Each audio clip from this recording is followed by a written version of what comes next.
Okay.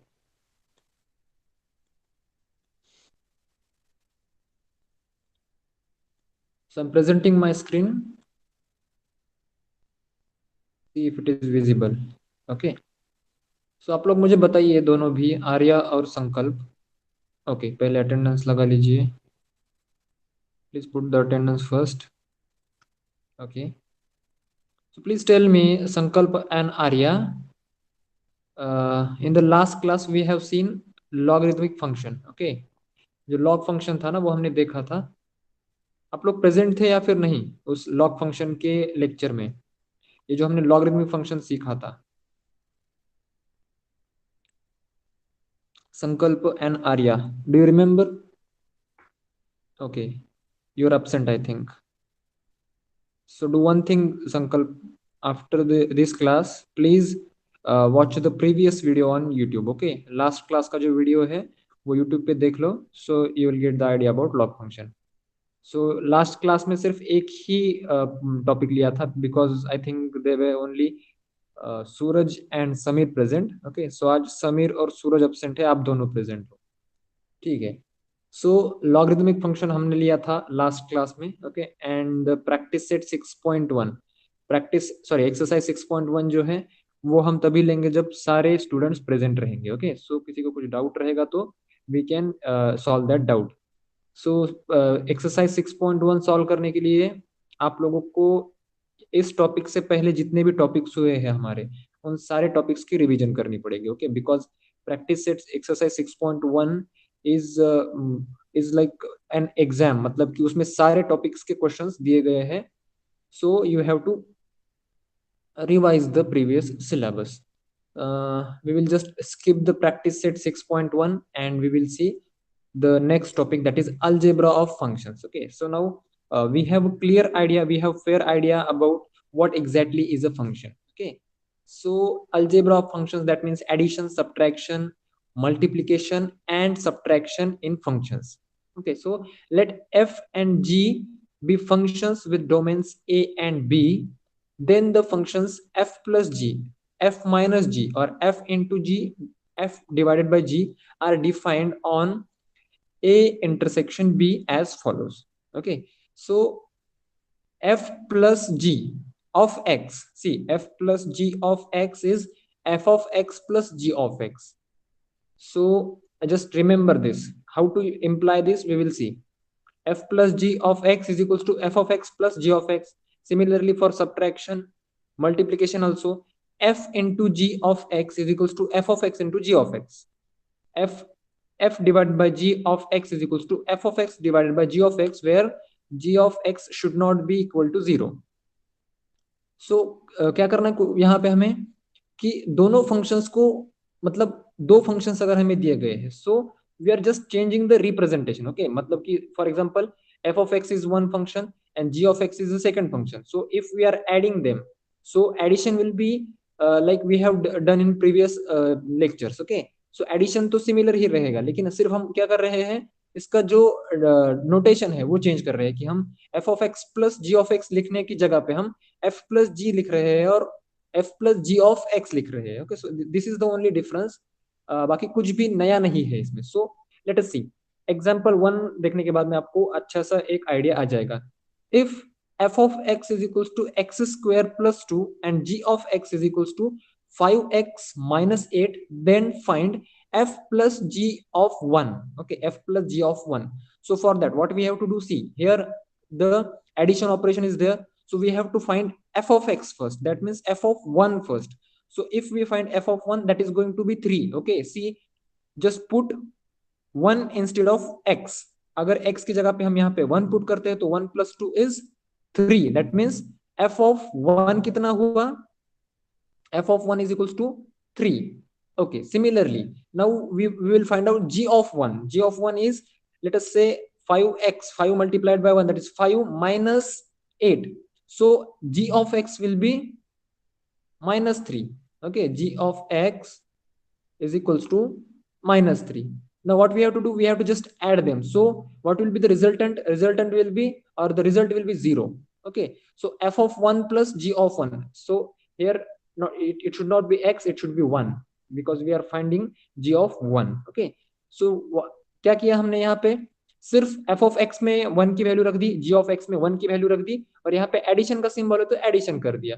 Similarly अगर subtraction करना है, like f minus g of -2, see second this one, इसमें क्या करना पड़ेगा हमें, f of x में -2 रख दो, -2 का स्क्वायर हो जाएगा 4 and +2 that is 6, so 6 is here and minus, यहाँ पे माइनस का सिंबल है तो माइनस लेंगे हम. यहाँ पे भी हमें रखना पड़ेगा x की जगह पे -2, सो 5 multiplied by -2 becomes -10, -10 -8 becomes -18, and -18 -6, that is, it should be +18. Okay, it should be like this, so it becomes 24. Similarly for multiplication, see this 0 जो दिख रहा है यहाँ पे f0g, this is nothing but the symbol of multiplication, that means f multiplied by g of 3 of m. So इसके लिए आप क्या करेंगे, you will just put 3m in place of x here and 3m in place of x here and just multiply these two functions. Okay, so यहाँ पे solve करके भी दिया है as you can see, so this will be the final result. Similarly division के लिए भी देख लीजिए, f of 0 निकाला हमने, f of 0 निकालने के लिए क्या किया, x की जगह पे 0 रख दिया, so it is just only 2, and g of 0 निकालने के लिए x की जगह पे हमने 0 रख दिया, so 5 multiplied by 0 is 0 and -8 is as it is, so it is -1/4. Okay, so इस तरह से algebra of functions किया जाता है. ठीक है, now let's see the example second, that is the given function f of x is equals to 5x square and g of x is equals to root of 4 minus x. Find the domain of f plus x, f plus g of x, second f into g of x, and third f divided by g of x. मतलब कि हमें क्या find out करना है, domain is what, domain is set of values that can be given as a input. Okay, मतलब कि जो values हम एज ए इनपुट दे सकते हैं, वैलिड वैल्यूज, जिससे कि वैलिड आउटपुट आ जाए, तो उस सेट को हम कहते हैं domain. So domain find out करने के लिए देखिए हमें क्या करना पड़ेगा, see domain of f of x, Suraj मस्त, okay Suraj join right. Okay, so f of x is 5x square, that is, इसका जो डोमेन रहेगा दैट इज -∞ to ∞, मतलब किसी भी नंबर का हम स्क्वायर निकाल सकते हैं. इसका मतलब कि हम x की जगह पे कोई भी वैल्यू रख सकते हैं, is it. So the domain should be -∞ to ∞. There is no limitation. Similarly for the second function, that is g of x में देखिए रूट ऑफ 4 माइनस एक्स. वैसे तो हमें पता है कि माइनस का जो रूट होता है वो इमेजिनरी होता है, ये हमें पता है, लेकिन यहाँ पे हमें एज्यूम क्या करना है कि माइनस का जो स्क्वायर रूट है वो एग्जिस्ट ही नहीं करता है. So the value under this root symbol should not be minus, मतलब कि x की वैल्यू जो है वो 4 से छोटी होनी चाहिए. Okay, 4 minus x should be greater than 0, मतलब कि हमेशा पॉजिटिव ही रहना चाहिए. Okay, so let see x minus 4 is smaller than 0, so इसको सिर्फ उल्टा कर दिया, यहाँ पे 4 माइनस एक्स था, that was greater than 0, so x minus 4 is smaller than 0. Let x is smaller than or equal to 4. So x either can be 4 or it should be smaller than 4. So the domain is -∞ to 4. मतलब कि minus की भी हम कोई भी value रख सकते हैं. Okay, if we put, let us suppose यहाँ पे हमने x की जगह पे -2 रख दिया, तो सो 4 minus -2 becomes 4 plus 2, that is 6. So the value is becoming positive and that is acceptable. Okay, so just we cannot put here value greater than 4. If we put value greater than 4, that is, if we put 6 here, then 4 minus 6 is going to be -2, and root of -2 is not present, or that value is not real value. Okay, that is imaginary value. So this is the domain.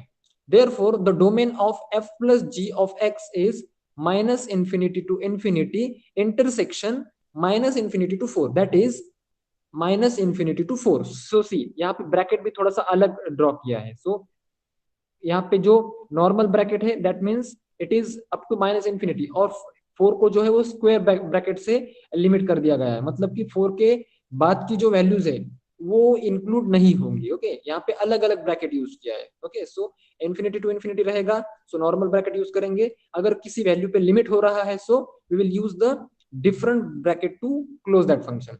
Similarly, domain of f into g of x, that is 5x square into root of 4 minus x. So 5x square के लिए तो कोई भी value चल जाएगी, लेकिन यहाँ पे जो रूट के अंदर की वैल्यू है 4 minus x, that should be always positive again. So domain will be similar, यही डोमेन रहेगा, मतलब इस पे ही डिपेंड कर रहा है डोमेन जो है। उस इस कंप्लीट फंक्शन का domain is only depending on this function only.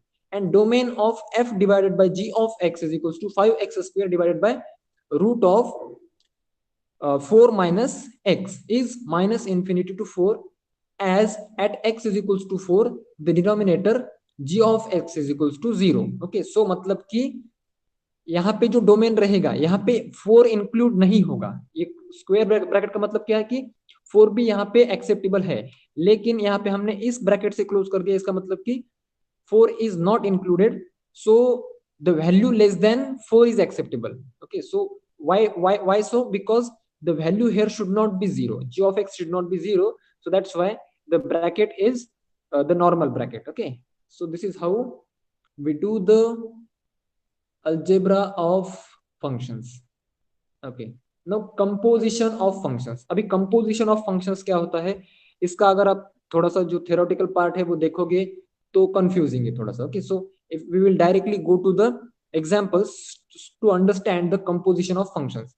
So सबसे पहले हम देख लेते हैं कि एक थोड़ा सा faint idea ले लेते हैं कि what is composition of functions. Okay, so f into g of x, that is or equal to f of g of x. Okay, so f of g of x and read as f composed with g. so यही पे हमें इतना ही important है, इस line को इस तरह से पढ़ा जाता है। Okay, f of g of x अगर है तो इसका मतलब हम कहेंगे कि f composed with g.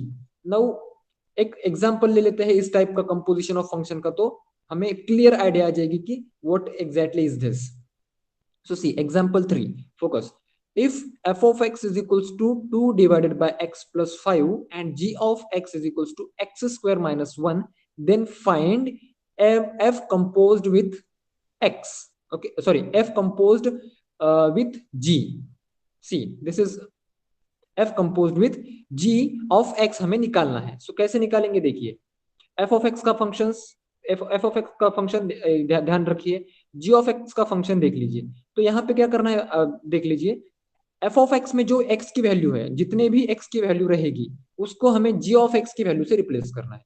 Like see f of x क्या था, 2 डिवाइडेड बाय x प्लस 5 था। ओके, सो इस x की जगह पे हम क्या रखेंगे, g of x रखेंगे। g of x यानी क्या, g of x की वैल्यू है x स्क्वायर माइनस 1। सो x स्क्वायर माइनस 1 हमने यहाँ पे पुट कर दिया। सो minus 1 plus 5 becomes 4 and 2 divided by x square by 4, that is f composed with g of x. f composed with g of x, ये हमें function मिल गया। Now second function हमें क्या करना है, देखिए हमें निकालना है g composed with f of 3, g composed with f of 3। तो इसमें हमें क्या करना पड़ेगा, g of x की जो वैल्यू है, g of x की वैल्यू में x की वैल्यू की जगह पे हमें f of x रख देना है completely, this one. Okay, so ये जो x स्क्वायर है, so that will become this square minus 1। So यहाँ पे देख लीजिए, आपको दिखाई देगा, see 2 2 divided by x plus 5 whole square minus 1। Now यहाँ पे हमें एक x की वैल्यू भी दी गई है कि x की जगह पे 3 पे निकालना है हमें, g composed with f of 3 निकालना है। सो x की जगह पे सिंपली 3 रख दीजिए। सो 2 divided by 8 whole square minus 1. So when we simplify, so this will be like 8. Okay, so this is the final answer. I hope you are understanding the composition of functions. Please confirm, then we will proceed. Okay, Suraj is understanding. Everyone just confirm that you are understanding. I am audible. Okay, Sankalp, thank you. Arya, are you there?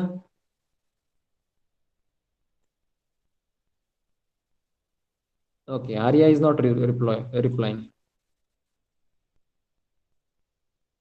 Okay, where were we? Example fourth.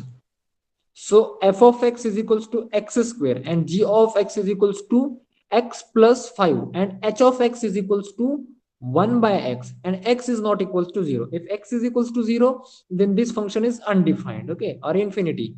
So what we have to find? G of f of h of x. देखो, g composed with f composed with h of x. तो ऐसे case में क्या करना है हमें? देखो, हम पहले क्या कर रहे थे? f कंपोज्ड विथ g जो है उसमें हम क्या कर रहे थे कि f ऑफ x में g की वैल्यू पुटअप कर रहे थे, मतलब जो सेकंड है उसकी वैल्यू हम फर्स्ट में पुटअप कर रहे थे. सिमिलरली हमें यहां से शुरू करना है, h की वैल्यू पुटअप करनी है f में. ओके, f में वैल्यू पुटअप करेंगे तो जो रिजल्टेंट फंक्शन आएगा that will B f composed with h and that value we will put in g of x, so that will be g composed with f composed with h. So देखिए किस तरह से करते हैं हम. Just remember these three functions. f of x is equals to x square, g of x is equals to x plus 5 and h of x is equals to 1 by x. So first of all what we will do, we will just put, okay, yes, we have to put value of h in x. So h of x is 1 by x. So g, what, sorry, f of x में रखना है ना, ठीक है. तो 1 by x हमें x square की जगह पे अगर हम रखेंगे so that will be 1 by x square plus 5.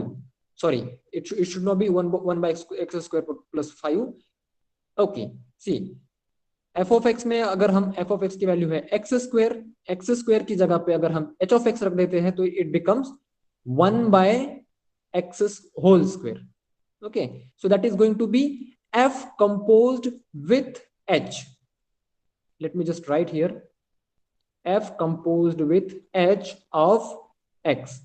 ये हमारा फंक्शन निकल गया. तो अभी ये आया. ओके, ये वैल्यू मैंने क्या कर दिया, सिर्फ इसमें पुटअप कर दिया. Now g composed with f composed with h हमें निकालना है, मतलब जो हमारी वैल्यू आई है हमें g में रखना है. सो g में x की जगह पे जो वैल्यू आई है वो रखेंगे. तो देखिए x प्लस 5 है, so 1 by x whole square plus 5 हो जाएगा, जो कि हमें यहाँ पे आंसर भी दिया गया है. Okay, so this is quite it seems quite confusing but it is not. Okay, so this is how we solve it. चलिए, so let's take the next example. I hope you are not getting confused. If h of x is equals to x minus 5 whole square, find the functions f and g such that h is equals to f of g. तो इन functions में हमें क्या करना है? देखो, h of x जो है वो x माइनस 5 होल स्क्वायर है. सो हमें एक f फंक्शन निकालना पड़ेगा, एक g फंक्शन निकालना पड़ेगा. सो अगर हम थोड़ा सा ओपनली थिंक करें, देखिए इसको अगर हम एक x माने, ओके, सो x माइनस 5 को अगर हम सेपरेट कर दे, that is one function. Let us suppose this is one function and the other function is x square. Okay, so consider this as a f, consider this as a g. So resultant will be what? Resultant will be this, बराबर. So f of g of x will be x minus 5 square. So देखिए यहाँ पे हमें दिया भी है कि g of x is x minus 5 and f of x is x square. Okay, so this is how we can just think and find out the functions. Similarly for this, see, अभी यहाँ पे कैसे कर सकते हैं हम? Example sixth one.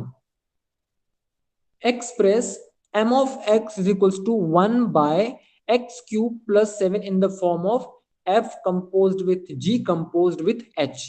Okay, so यहाँ पे हमें क्या करना है? इस फंक्शन की मदद से कितने फंक्शंस निकालने हैं? 3 फंक्शंस निकालने हैं. ओके, 3 फंक्शंस हमें यहाँ पे निकालने हैं. सो सी, h of x is equals to x cube एक आया, x प्लस 7 एक आया एंड 1 बाय x एक आया. तो कैसे आया देख लो. ठीक है, सो पहले तो g एंड h हमें निकालना है. जो लास्ट में रहते हैं वो हम निकालते हैं, g एंड h निकालते हैं. सो पहले तो h निकालना पड़ेगा, बाद में g निकालना पड़ेगा. So h is going to be x cube क्यों? क्योंकि यहाँ पे एक टर्म को हम सेपरेट करेंगे तो देखिए यहाँ पे x प्लस 7 की भी एक टर्म मिल सकती है. तो इस फंक्शन को अगर हम उस फंक्शन में पुटअप करें, लाइक एक्स क्यूब को अगर हम एक्स प्लस 7 में पुटअप करें तो हमें क्या मिलेगा, एक्स क्यूब प्लस 7 मिलेगा।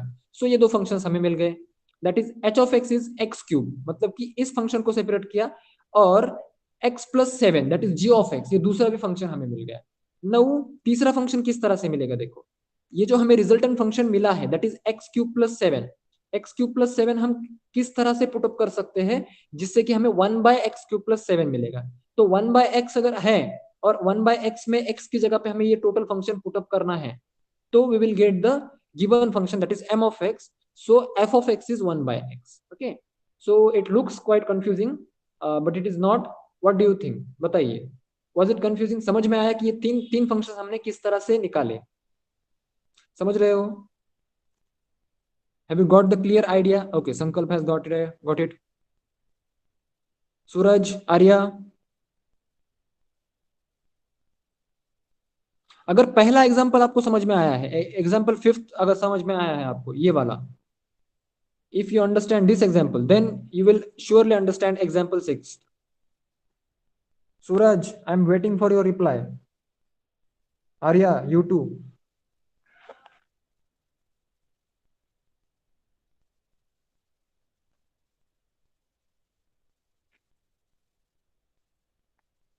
Okay, you mean you want to say you are quite confused?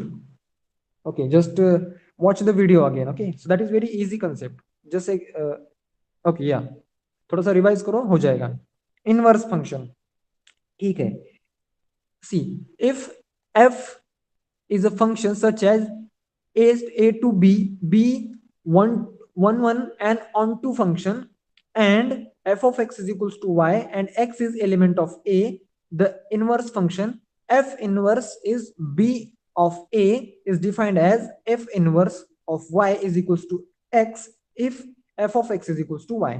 तो क्या पढ़ा, कुछ समझ में नहीं आया, बराबर, चलिए छोड़ दीजिए, पढ़ने की भी जरूरत नहीं है।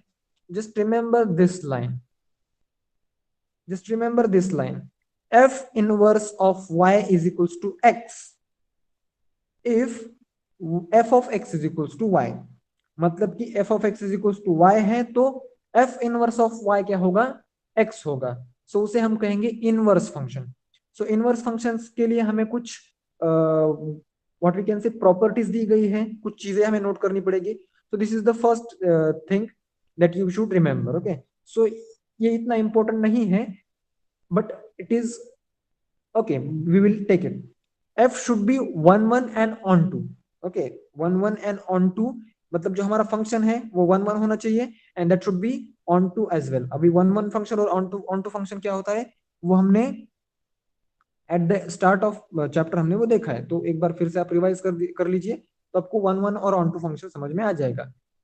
अगर फंक्शन 1 1 और onto है तभी उसका इनवर्स एग्जिस्ट करता है। Okay, this is the first condition.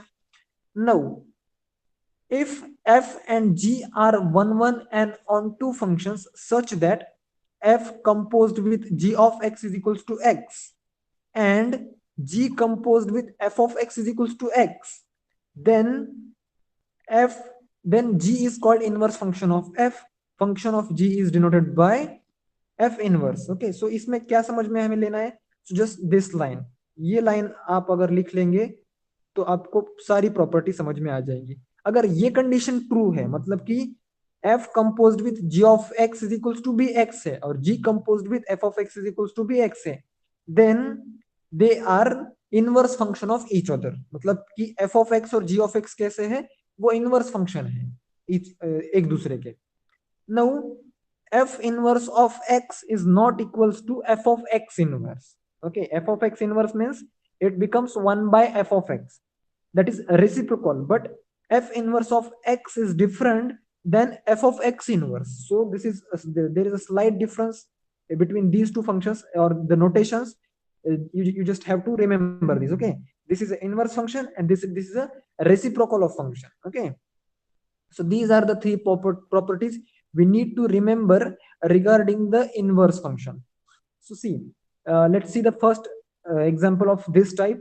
if f is 1 1 onto function with f of x is equals to 9 minus 5x, find f inverse of -1। Okay, so यहाँ पे हमें पहली कंडीशन तो दी गई है कि एफ कैसा है, और f of s, sorry f कैसा है, it is one one and onto function, मतलब कि इसका जो इनवर्स है वो एग्जिस्ट करता है, that is true.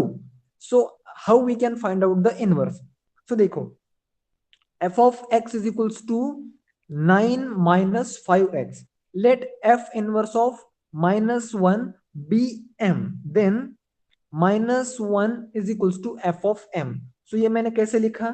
So with the help of this property, देख लो, ये प्रॉपर्टी की मदद से मैं इसे लिख सकता हूं। मैंने जो आपको पहली प्रॉपर्टी लिखने के लिए बोला था ना कि f inverse of y is equals to x है, then f of x is equals to y हम लिख सकते हैं। सो एक बार समझने की कोशिश कीजिए। f इनवर्स ऑफ -1 को हमने m कंसीडर किया, okay, we have considered here, हमने एज्यूम किया, देन -1 is equals to f of m। Okay, ये मैंने कंसीडर किया है। सो f अगर इधर जाएगा तो इनवर्स का फंक्शन बन जाएगा, that is f of m is equals to -1।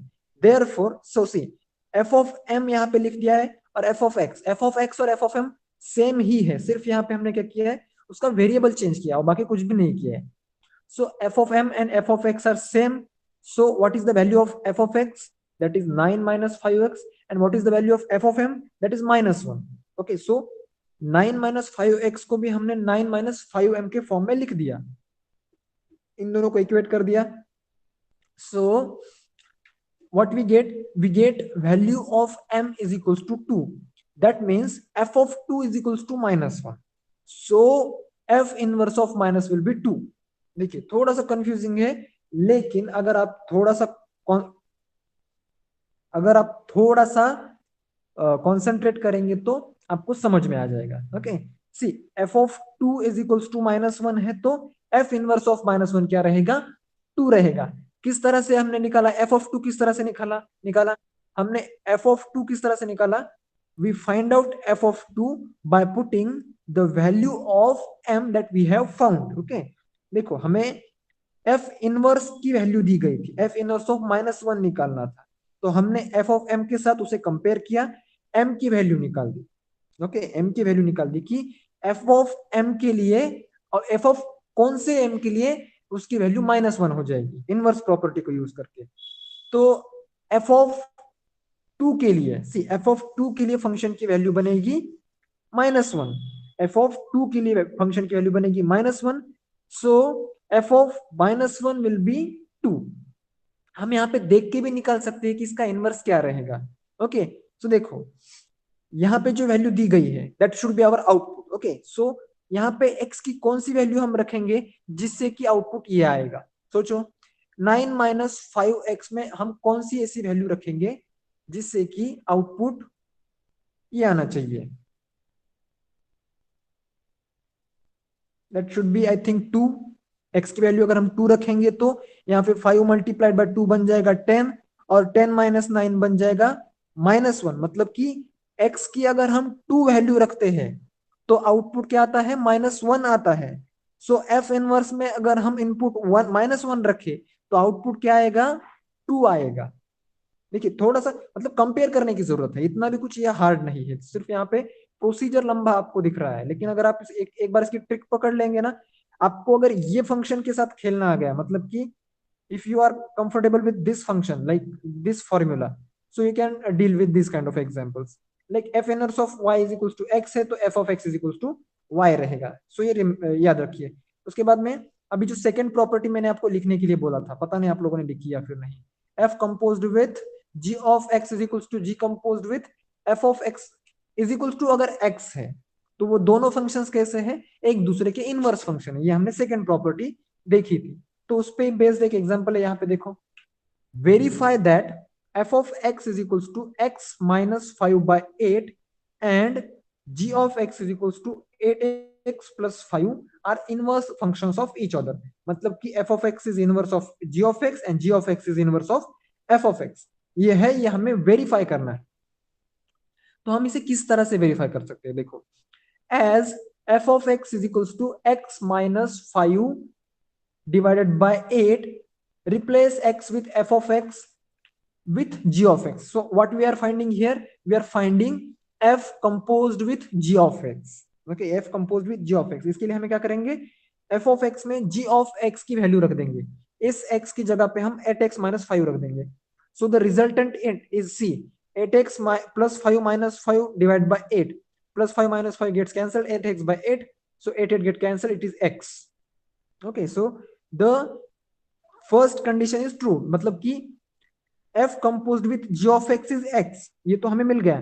अभी हमें क्या ढूंढना है, g composed with f of x, that should be again x, मतलब कि ये एक कंडीशन भी ट्रू होनी चाहिए. सो g composed with f of x हम फाइंड आउट करते हैं. किस तरह से फाइंड आउट करेंगे, g of x में x की जगह पे हम क्या करेंगे, कंप्लीट f of x की वैल्यू रख देंगे. तो सी 8 f of x plus 8, sorry 5, 8 multiplied by, so we put this value here, x minus 5 by 8 plus 5, so 8 gets cancelled, x minus 5 plus 5 becomes plus 5 minus 5 gets cancelled, and it is again x. So as f composed with g of x is equals to x and g composed with f of x is equals to x, then f and y are inverse function of each other. Okay, so ये second property को हमारी satisfy करते हैं, इसलिए हम कह सकते हैं कि ये दोनों फंक्शंस क्या है, inverse functions, inverse functions of each other है. Now determine whether the function f of x is equals to 2x plus 1 divided by x has inverse. If it exists, find it. So पहले तो हमें क्या find out करना है कि जो given f of x है वो इनवर्स फंक्शन है भी या नहीं. So if a function is inverse function, then it should be 1 1 and onto function. Okay, so what is 1 1 and onto function, we will see. If that satisfies this condition is satisfied, then this function is inverse function. This can be, or the function the inverse of the function exists. Now f inverse exists only if f is 1 1 and onto. Consider f of x is equals to f of 2 f of x2.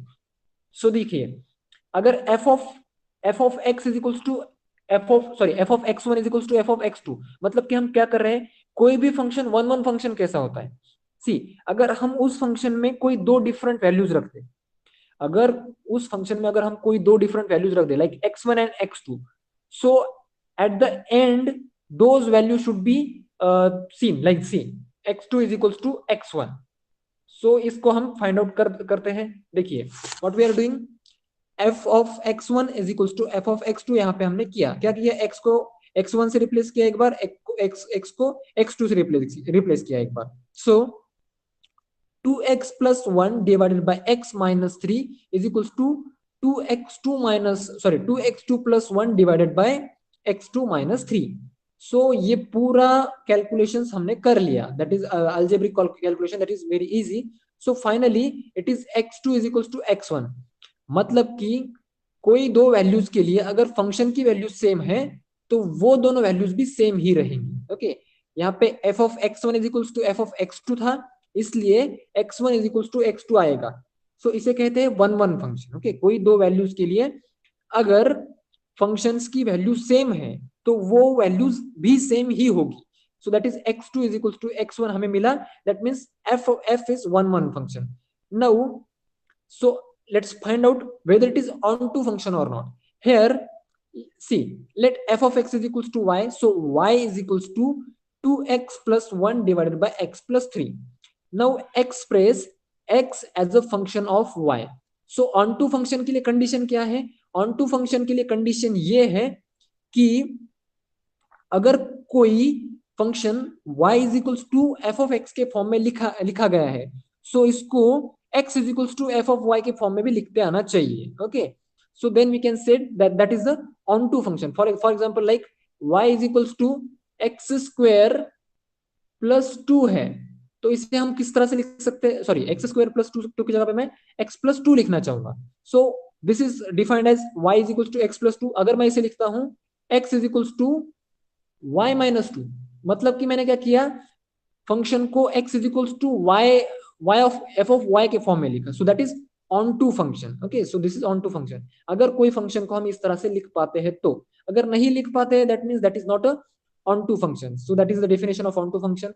So y is equals to f of x के form में हमने लिख दिया, मतलब कि x का function यहाँ पे हमने लिख दिया। Now what we will try to write this function in the form of function of y, like x is equals to something y square by 1 or some whatever, like okay, x is equal, मतलब कि left side में x की term होनी चाहिए only one term, and right side में y की terms होनी चाहिए। It is not limited, like कितनी भी टर्म्स यहाँ पे हो सकती है। So see x minus three को यहाँ पे मल्टीप्लाई कर दिया, so y in bracket x minus three is equal to x plus one हो गया। सो यहाँ पे फिर से मल्टीप्लीकेशन हुआ, x y minus three y is equal to x plus one, x y minus two x is equal to three y plus one, x in bracket y minus two is equal to three y minus one, और y minus two को अगर हम यहाँ पे भेज देंगे तो हमें मिल जाएगा x is equal to three y minus sorry three y plus one divided by y minus two for y is not equal to two. So y की वैल्यू टू नहीं हो सकती, इस तरह से हमें फंक्शन मिल गया।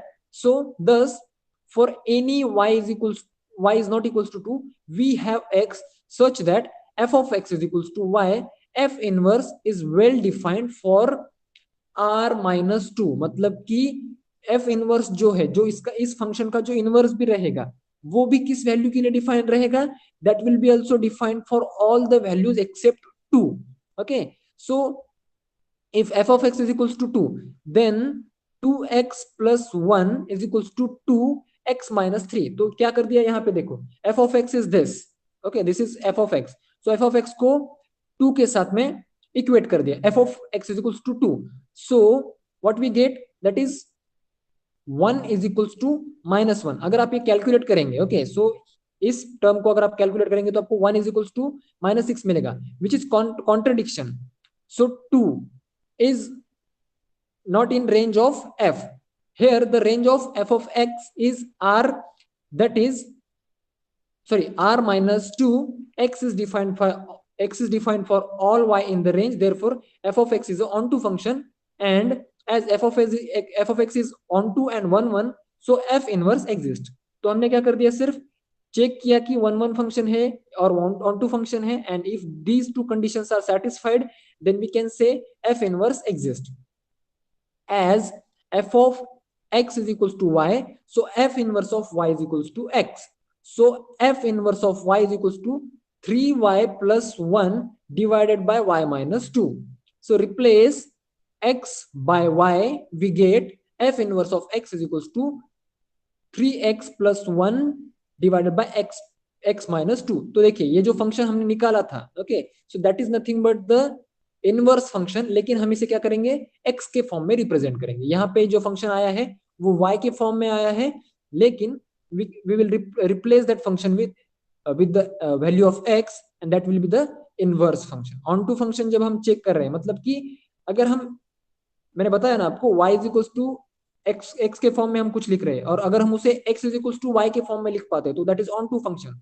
सो onto फंक्शन हम जब फाइंड आउट करेंगे तो मोस्टली वही फंक्शन जो हमने onto फंक्शन चेक करने के लिए निकाला था, that is going to be the inverse function, but the variable should be same. Okay, आपका जो onto चेक करने वाला फंक्शन होगा वो अलग वेरिएबल के फॉर्म में आएगा, तो उसे कन्वर्ट कर लीजिए in the variable that is given in the question. So हमें f इनवर्स ऑफ x निकालने के लिए बोला था, तो हमने x के फॉर्म में इसे कन्वर्ट कर लिया। So that is how we can identify whether the function whether the inverse of that function exists or not, and in this way we can find out the inverse as well।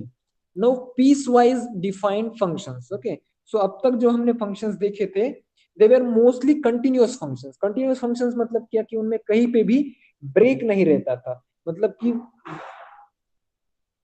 जो domain हमें दिया गया है, मतलब set of range of inputs, okay, जितने भी inputs है, तो उन सारे इनपुट्स के लिए वो फंक्शंस डिफाइंड थे।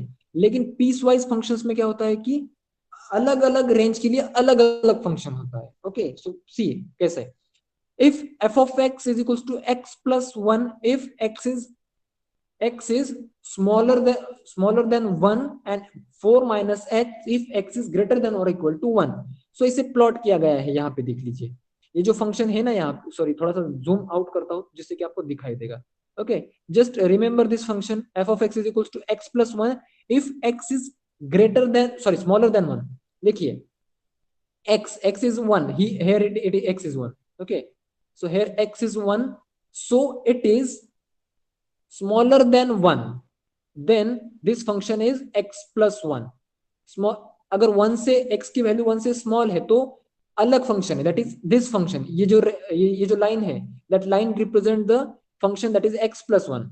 और if x is greater than or equal to 1, so the function given is, what is the function?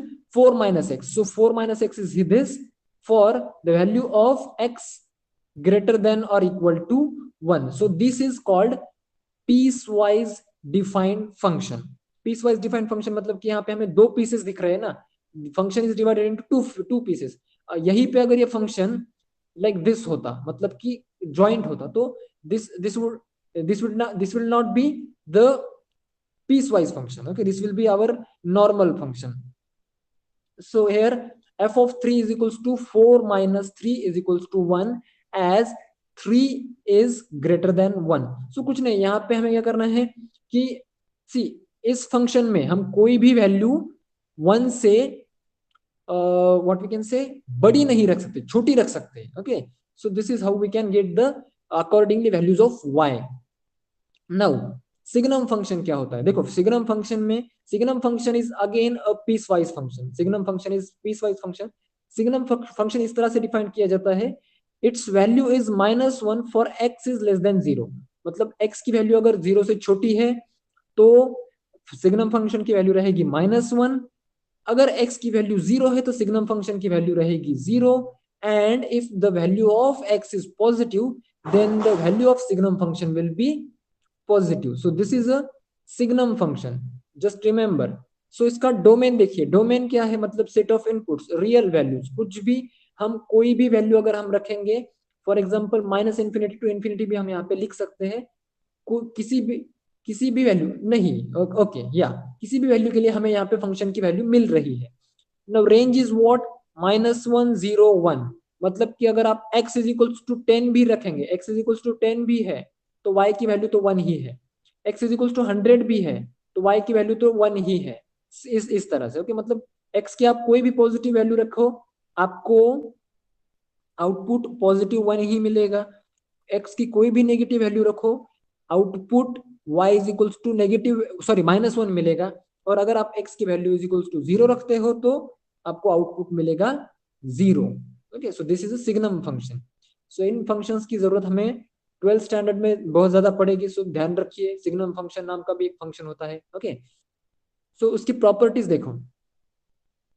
For x greater than 0 the graph is in line y is equals to 1, and for x is smaller than 0 the graph is line y is equals to -1, जैसे कि मैंने आपको बताया है पहले। Okay, सो यही यहाँ पे डिफाइन बताया है कि इसकी प्रॉपर्टीज क्या क्या होती है। एब्सोल्यूट वैल्यू फंक्शन और मॉड्यूलस फंक्शन, मॉड जो हम बोलते हैं ना कि मॉड निकालना है, मॉड निकालना है। So what is actually significance of that mod? So the definition of mod is f of x is equals to mod of x. See, this is a mod, is a piecewise function. So इस mod of x symbol का meaning क्या होता है? Meaning ये होता है कि x की पॉजिटिव वैल्यूज के लिए जो आउटपुट रहेगा वो x की वही वैल्यू रहेगा। ओके, एंड x की नेगेटिव वैल्यूज के लिए क्या रहेगा? माइनस ऑफ x रहेगा। सो ये आपको ऐसे समझ में नहीं आएगा। हम एक एग्जांपल लेते हैं। ओके, लेट अस से मॉड ऑफ 2 हमें निकालना है। ओके, क्या निकालना है? हमें मॉड ऑफ 2 निकालना है। सो मॉड ऑफ 2 के लिए हम क्या करेंगे? यहाँ पे x की वैल्यू 2 रखेंगे। तो x की वैल्यू 2 अगर हम पॉजिटिव 2 रखते हैं, सो पॉजिटिव 2 के लिए हमें क्या मिल रहा है? हमें मिल रहा है पॉजिटिव 2 के लिए वैल्यू मिल रही है 2, और नेगेटिव 2 अगर हम रखते हैं तो नेगेटिव 2 के लिए भी हमें वैल्यू क्या मिल रही है? 2 ही मिल रही है। मतलब कि हम x की वैल्यू पॉजिटिव रखे या फिर नेगेटिव रखे, आउटपुट कैसा रहेगा? वही रहेगा। सो see x -x if x is smaller than 0। सो ये कैसे हुआ? मतलब कि अगर हम x की वैल्यू -2 रख रहे हैं तो minus minus plus becomes plus, that means 2। Okay, so इसका भी आउटपुट हमें क्या मिलेगा, 2 ही मिलेगा। देखिए मैं क्या बताना चाह रहा हूं यहाँ पे, अगर आप x की वैल्यू 2 रखते हैं सो आपको तो आउटपुट x ही मिलना है, दैट इज 2 मिलना है। अगर x की वैल्यू आप -2 रखते हैं for x is smaller than 0, so minus of -2, मतलब कि यहाँ पे मैंने x की वैल्यू -2 रखी है इसके लिए, तो minus minus becomes plus and again you get the +2 only. Okay, so this is the mod function, modulus function. Okay, so domain is r और -infinity to infinity, मतलब हम कोई भी वैल्यू हम यहाँ पे रख सकते हैं, लेकिन रेंज जो है वो 0 से इंफिनिटी आएगी, मतलब कि रेंज यहाँ पे नेगेटिव वैल्यूज नहीं आएंगी। ओके, 0 से लेके पॉजिटिव में कोई भी वैल्यू यहाँ पे रेंज में आ सकती है। This is a modulus function. Properties: graph of f of x is equals to mod of x is union of line y is equals to x from quadrant 1 to the line of y is equals to -x from quadrant 2, as origin marks the change of directions of the two lines. We call it a critical point. Okay, so see यहाँ पे क्या है exactly, this is nothing but y is equals to x, x की value 1 है, y की value 1 है, x की value 2 है, y की वैल्यू 2 है।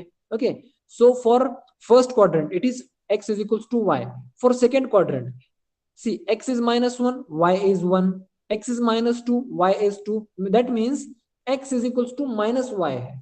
so इस ओरिजिन के बाद में क्या हो रहा है, function is changing it's values. Okay, so this is called the critical point, मतलब कि जिस पॉइंट पे फंक्शन अपनी वैल्यूज चेंज करना शुरू कर देता है। ओके, इसके बाद में तो सी यहाँ इससे आगे x is equals to y है, इससे आगे x is equals to -y है, continuously no change. But when we are coming from this point to this, okay, या इस पॉइंट से अगर हम यहाँ पे आ रहे हैं तो कुछ तो वैल्यू चेंज हो रही है ना, मतलब कि यहाँ पे अगर x इज इक्वल्स टू 0.5 है तो y इज इक्वल्स टू क्या रहेगा, 0.5 रहेगा, लेकिन इस वैल्यू के लिए -0.5 के लिए y की वैल्यू 0.5 रहेगी। सो जीरो पे ग्राफ चेंज हो रहा है, अपनी डायरेक्शन चेंज कर रहा है, इसलिए इसे हम क्या कहेंगे, क्रिटिकल पॉइंट कहेंगे। क्रिटिकल पॉइंट समझना बहुत जरूरी है क्योंकि बहुत सारे एग्जांपल्स हमें क्रिटिकल पॉइंट पे बेस्ड निकालने होते हैं। Okay, no graph is symmetric about y axis which is quite obviously, मतलब दिखाई दे रहा है कि ये सिमेट्रिक है, जिस तरह से राइट साइड में है उसकी एग्जैक्ट मिरर इमेज हम कह सकते हैं लेफ्ट साइड में यहाँ पे दिखाई दे रही है। Okay, this is like this and this is like this, so this is a mirror image of the first quadrant. Now graph of f of x is equals to x minus 3 is the graph of mod of x shifted 3 units right and the critical point is 3 minus 0. so देखो x minus 3, तो x minus 3 यहाँ पे see this is 0 to x, मतलब कि ये positive x है, positive x में से हम क्या कर रहे हैं, 3 कम कर रहे हैं, 3 यूनिट्स कम कर रहे हैं, मतलब ग्राफ जो है वो यहाँ पे चेंज होगा। See like this graph will be like this. Okay, so critical point क्या रहेगा यहाँ पे, 3 0, 3 is x and 0 is y, so this will be critical point for this graph. तो क्रिटिकल पॉइंट समझना बहुत जरूरी है। अगर मैं यहाँ पे और एक फंक्शन लिखता हूँ लाइक x प्लस 1, ओके, सो x प्लस 1 यानी कि क्या, देखिए हमारा x जो है x एक्सिस इज दिस, सो पहले से ही x एक्सिस 0 से लेके यहाँ तक एक्सटेंड हो रहा है, लेकिन हम x एक्सिस में फिर से एक 1 ऐड कर रहे हैं, so the graph will start here, like change the direction here। okay, so graph will be like this, so critical point will be -1। so आपको ध्यान में क्या रखना है, क्या याद रखना है कि अगर x प्लस 1 दिया है इसका मतलब कि क्रिटिकल पॉइंट क्या रहेगा, -1 रहेगा, और x -3 दिया है तो क्रिटिकल पॉइंट क्या रहेगा, +3 रहेगा। Okay, so that you should remember। now f of x is equals to mod of x represents the distance of x from origin। Okay, the distance of x from origin. ठीक है, मतलब कि अगर हम कोई भी वैल्यू यहाँ पे ले ले, x की value x is equals to 2 ले ले, तो x की वैल्यू के लिए क्या वैल्यू मिल रही है हमें, y इज इक्वल्स टू 2 मिल रही है, which is the distance from origin. Okay, this is the distance from origin also. Okay, Now what is the next? If x is equal, mod of x is equals to m, then it represents every x whose distance from origin is m, that is m x is equals to plus m or minus m. सी यहाँ पे graph दिया है आपको, मतलब अगर आपको दिया है mod of x is equals to m, मतलब कि हमें 0 से m की तरफ भी उतना ही जाना है और पॉजिटिव साइड में भी उतना ही और नेगेटिव साइड में भी उतना ही जाना है। ओके, मतलब कि दोनों साइड में जो वैल्यू है x की that is equals to m, सिर्फ उसका मैग्नीट्यूड डिफरेंट है, मैग्नीट्यूड नहीं कहेंगे हम, उसकी डायरेक्शन या फिर जो उसका सिंबल है वो अलग है, यहाँ पे पॉजिटिव है यहाँ पे नेगेटिव है। mod of x is equals to m अगर दिया है तो। Okay, so it is 7:51 and we will continue the remaining portion in the next class. Just a gentle request to you guys, please revise all the chapter, all the syllabus that we have covered. Okay, function chapter अगर आप एक बार समझ लेते हो तो it will be very very helpful for you to for your 11th 12th and your degrees. ये बहुत ही important chapter functions. Okay, ऐसा कोई भी दूसरा चैप्टर नहीं है, मतलब कि आप अगर डेरिवेटिव, इंटीग्रेशन या फिर लिमिट्स, ये कोई भी चैप्टर आप अगर उठाए, अगर आपकी फंक्शन चैप्टर पे पकड़ नहीं है, then you will not be able to tackle those examples. Okay, so function should be the, function आपका बहुत परफेक्ट होना चाहिए। Complex number and function, these are the two basis of your mathematics higher studies. Okay, आपका जो higher mathematics है इसके दो basis कौन से हैं? Complex number and function chapter. जिस तरह से आपको फर्स्ट स्टैंडर्ड में आने के बाद में 1 2 3 4 सिखाया जाता है और एबीसीडी सिखाई जाती है, या फिर नर्सरी जूनियर में जो कुछ भी होता है, AB this is ABCD and the complex number is 1 2 3 4। Okay, so you have to remember like this. ठीक है, तो चलिए, will not waste your much time. ठीक है, नेक्स्ट लेक्चर में मिलते हैं। till then, bye bye. Okay, now you can leave the class. Bye bye, class is over. Sankalp and Arya, you may please leave the class.